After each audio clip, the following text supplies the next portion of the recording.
इधर मोदी ने सेना को दिया ऑर्डर और उधर बांग्लादेश के सेना प्रमुख जनरल वकार ने भारत से लगाई गुहार। कौन है बांग्लादेशी हजरत अब्दुल्ला जिसने पूर्वोत्तर को अलग करने का ऐलान किया और मोदी ने फिर आदेश दिया।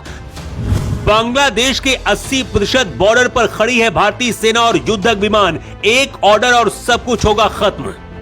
बांग्लादेशी सेना प्रमुख ने भारत को चिट्ठी में क्या भेजा और उस चिट्ठी में क्या है और मोदी क्या करने वाले हैं, जानकर अमेरिका की भी सांसें फूलने लगी हैं। बांग्लादेश के बॉर्डर पर इधर भारत की सेना पहुंची और उधर ढाका से बांग्लादेशी सेना प्रमुख का भारत संदेश पहुंच गया। बांग्लादेशी सेना प्रमुख जनरल वकर उज्जमान के दिमाग में क्या चल रहा है और मोदी क्या करने वाले हैं, जिसकी भनक बांग्लादेश को लग गई है, हर हिंदुस्तानी को जानना बहुत जरूरी है। बांग्लादेश के सेना प्रमुख वकर उस्मान ने भारत के चीफ ऑफ डिफेंस को चिट्ठी में क्या लिखकर भेजा है, उससे पहले उसके पीछे की कहानी आपको समझनी होगी।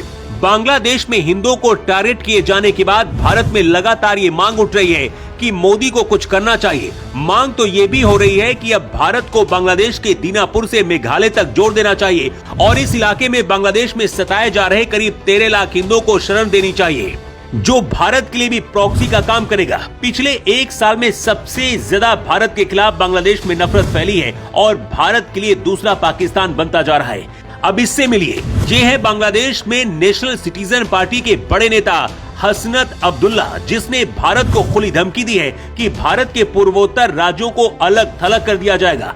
अब्दुल्ला से पहले चीन जाकर ऐसा ही बयान बांग्लादेश के पीएम मोहम्मद यूनुस ने दिया था। इसलिए भी जरूरी है बांग्लादेश को सबक सिखाना।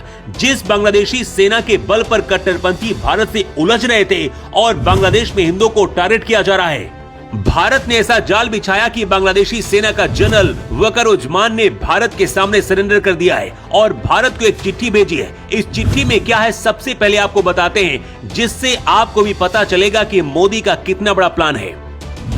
इसी हफ्ते मोदी के आदेश पर दिल्ली से बांग्लादेश के उच्चायुक्त मोहम्मद रियाज हमीदुल्लाह को तलब किया गया था, जिसमें भारतीय उच्चायोग और अन्य भारतीय ठिकानों को लेकर मिल रही धमकियों और भारत विरोधी बयानों पर जवाब मांगा गया था।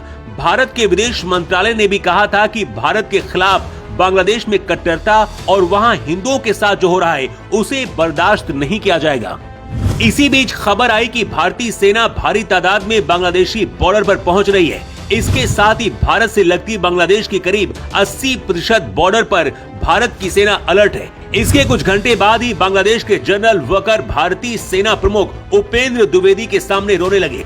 बांग्लादेशी सेना प्रमुख वकर उज्जमान ने भारत से कहा कि बांग्लादेश से भारत को कोई नुकसान नहीं हुआ है और ना होगा, हमारे ऊपर भरोसा करिए, हम भारत के खिलाफ कुछ भी नहीं होने देंगे।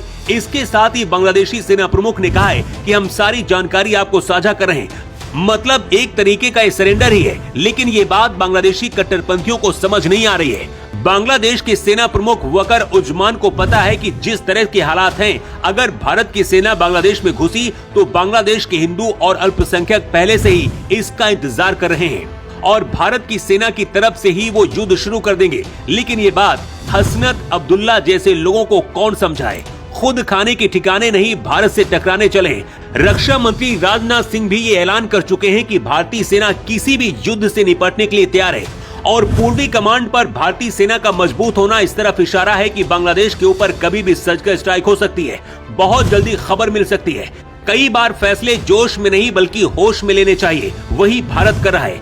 जो गलती 1971 में पाकिस्तान ने की थी, उसी गलती के इंतजार बांग्लादेश के लिए भारत कर रहा है, ताकि दुनिया को जवाब देने में भी भारत को मजा आए।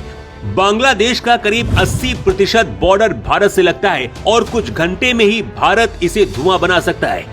बांग्लादेश में जिस तरह के हालात हैं, ऐसे वक्त में मोदी सरकार को क्या करना चाहिए? आपकी राय क्या है?